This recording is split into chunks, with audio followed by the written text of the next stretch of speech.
What's going on, guys? Zuko back with another Dragonflight video. Hope you're all doing very well. We're going to dive into the Azure Vault for Season 4. This is all the big changes that are coming so far to the Azure Vault in Season 4. And if you didn't play this dungeon in Season 1, then hopefully I can help you out with a couple of pieces of advice here as well. To begin with, the opening packs have the plants that cast Mystic Vapors. These have been changed to cast less frequently now, which is really important because the amount of plants that you were trying to pull at one time kind of got really difficult, because if you weren't CCing them perfectly, then you're in big trouble. Once again, as I've said in almost every video, I think having a Vengeance DH is going to be completely crazy in Season 4.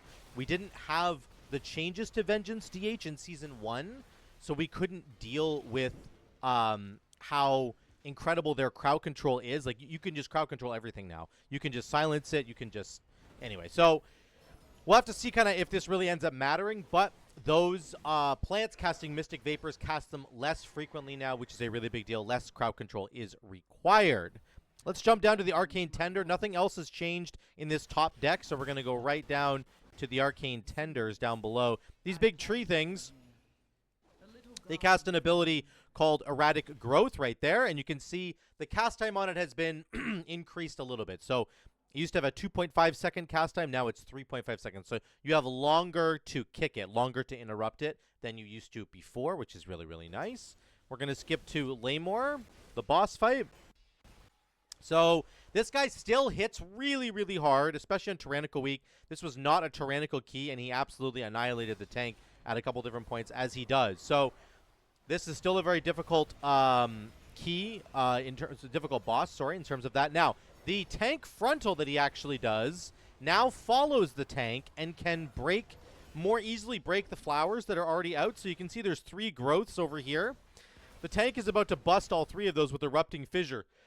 You can see the lines of Erupting Fissure, and it follows the tank now. So you do not have to, like, perfectly set yourself up in advance as the tank anymore. You can actually keep moving yourself, and at the last possible second, you can position yourself exactly where you want to be, and you will get full value out of that big slam to make sure that you break some of the growths. If you break some of those growths early on, then when this phase happens, when we're breaking all the growths at the same time, it doesn't hurt as much. So very important for the tanks to do that part correctly, but it's definitely easier now than it used to be. But the bottom line is, this boss fight still hurts a lot. This is, you must kill the adds as quickly as possible. You need to nuke those adds so that the consuming stomp that just happened does not completely destroy you, okay? That is Leymore. Let's move on to the top platform. This platform here, this is obviously when you cross. So you kill the last couple of mobs there. You cross onto the first top platform here, and you're going to start engaging with a bunch of mobs. We're going to come back to, like, what stuff you can skip later. And I'll talk about that at the end of the dungeon. But the top platform has the Crystal Fury mobs, and they are going to cast Piercing Shards. Is there one in this pack? I'm not sure. There's the Forbidden Knowledge, actually, as well. Or Heavy Tome. So this is, he casts at the beginning. The Heavy Tome comes from the big guy. He's going to cast this less frequently, which is really nice. I don't think there is actually a Piercing Shard guy. These are all the guys that put you to sleep. You still have to kick Waking Bane. Make sure you get that. Very important. Here's the Piercing Shard guys. These rock dudes over here. The Piercing Shard itself now has a visual that is going to show up much more. There's Piercing Shard right there. Oh, I don't think you could see it. Let me see if we can get a look at it really quickly before he interrupts it. So it's going to have, see this brown sort of thing that's going out? It's a brown cone now. You can see exactly where Piercing Shard is going to hit now, which is really helpful. And it has it's less wide than it used to be, which is, again, very, very nice. This was a really annoying ability that used to stun the tanks all the time and would stun other melee all the time. It's much easier to see now. Of course, you can interrupt it, as you always could, and you should probably CC it. But I don't know that it's as required anymore. You don't have to CC it every single time now, because you can see exactly where it's going to go, which is very, very nice. Yeah, then the other one is, of course, that Heavy Tome got changed. That's the main thing on the top platform. Let us just jump to the Azureblade boss fight. This is, of course, once you go to the second platform, you're going to jump across here. This gets you into Azureblade's room. And then, I don't know how I died there, but you're going to clear all the trash here. And then you're going to get to the boss fight. And Azureblade hasn't changed too much. There is one major change that has happened, and that is that in the intermission phase for Azureblade here, the damage that pulses actually pulses less frequently than it used to. So Azureblade's going to run to the middle of the room like this, and she's going to start pulsing AoE damage, and you have to kill the adds to end this phase. The pulsing damage happens a little bit less frequently. It's only every 2.5 seconds instead of every 2 seconds. It's not actually that big of a change, but it is going to help the healer quite a bit. Over time, you know, over the course of a 20 seconds kind of thing, you're going to have a lot less ticks happening from that ticking damage. So just keep that in mind on Azureblade. That's the only real change. And then we've got the skip here. So it used to be that when you killed Azureblade, you would run back towards the entrance the way that you walked into this boss room, and you would do the skip. And I'm asking the team, is this what we're going to do? Are we jumping down to skip? Yep, we're all going to jump down and do the skip. This is going to be great. And this allowed you to skip all the frogs and the Drakonid guys, and you would just run across this top area, and then you're going to drop down. Watch what happens when we try and do that now. Everybody dies. So you used to like run across here and then drop down here and kill these Drakonids, and then boom, you were onto the third boss. So this now completely murders you. And you cannot do this skip anymore, which was mind-blowing to me. I'm not really sure why. I mean, I know why Blizzard did it, but it just feels like an anti-fun sort of thing. So the point is that you have to do the frogs now. So you finish the boss room, and you must run this way towards the Drakonids and the frogs. So here's what you have to basically do now. You have to make a choice. Earlier on in the dungeon, you have to choose if you want to skip some mobs in the earlier stages, or if you want to try and skip some of the frog mobs and Drakonid mobs in this section, right? Because you have to figure out which mobs are going to be more annoying, which mobs are going to be more of a time sink. You're going to have to skip one or the other because you are forced to go this way now. So in this room, you could just go to like the right side of the room or run straight through the middle and try not to aggro as much as you possibly can. Try to like avoid aggroing these guys. You can do it that way, but you still have to run down these stairs. You're going to aggro all these ones, and then there's this last section as well with these frogs here, and there's one final room with all the frogs. So we end up pulling everything. I thought we were actually just going to die here. I thought we were like soulstoning the healer, and we were all just going to die, but so I pulled way too much aggro. I ended up dying. So the point is, you can pull all these guys and kill them. You can see we're already at 98%. We're going to be at like 115% after this. So you can either do this, or coming down this stairwell after you kill the very first boss, Leymore, you can skip all of this. If you don't engage with these shriekers, you can actually just skip all this. So you're probably going to want to skip this pack now and then do some version of the frog packs later on, or whatever the case might be. But you have to choose what you want to do now, because you can no longer do the big aerial skip that we used to. So a little bit annoying from Blizzard. Like, I feel like they could have not done that. It feels like an anti-fun sort of thing. I don't know. I don't know why Blizzard makes these changes sometimes. It feels a little bit silly to me. Here's the last two Drakonids. You have to kill these guys, as you always did. They no longer knock you back. They used to have a shoulder slam that knocked you back.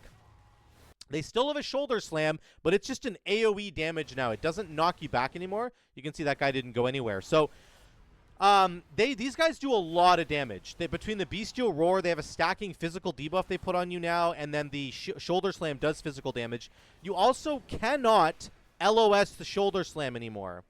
My hunter friend in the back here tries to LOS the shoulder slam here. He's getting ready for it over here. Watch this. Here comes the next shoulder slam. It's going to be right on top of him.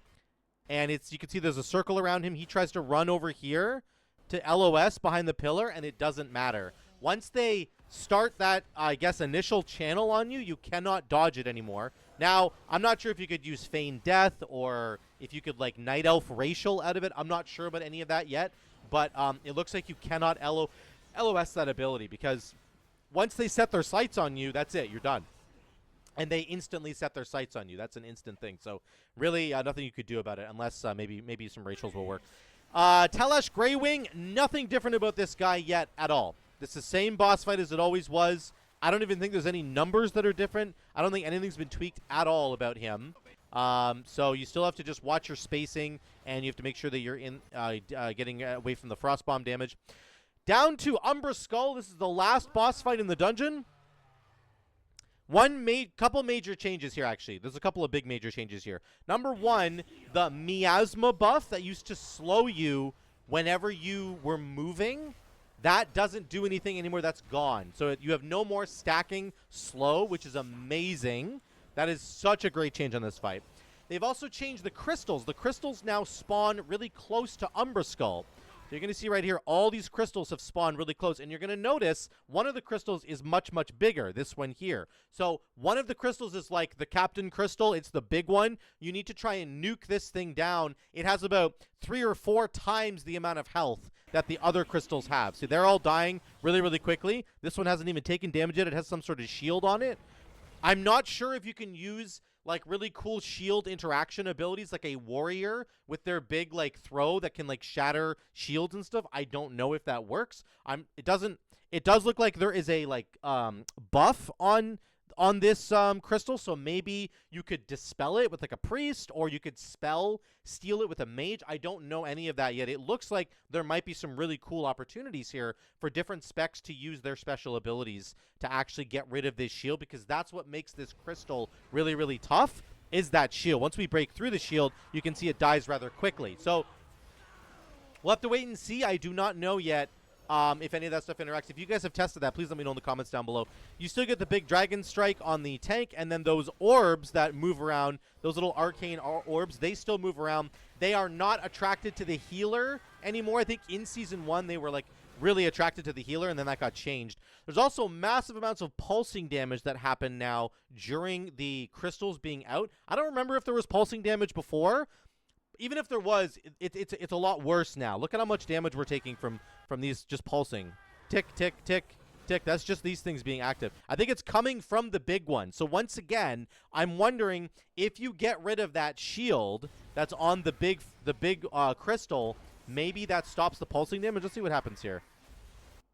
Almost died right there. Okay, the shield's gone, and it's not pulsing anymore. So that's what it looks like to me. This big crystal pulses damage while it has its shield. So even more reason why you want to get rid of that shield somehow. If we can dispel it, that would be amazing. So there might be some really cool class interaction here to prevent a lot of incoming damage from hitting your team if you can somehow get rid of that crystal. Otherwise, you can just like single target funnel the crap out of that crystal and destroy it. Something like a Fire Mage Pyroblast or whatever, right? Like something to really nuke that crystal down will be a way you can deal with that. So those are the major changes on Umbrelskul, and it's still a very dangerous fight. It's like nothing's really happening, and then once the crystals come down, you are in so much trouble. And this big crystal over here is like stuck in the corner, which is terrible for us.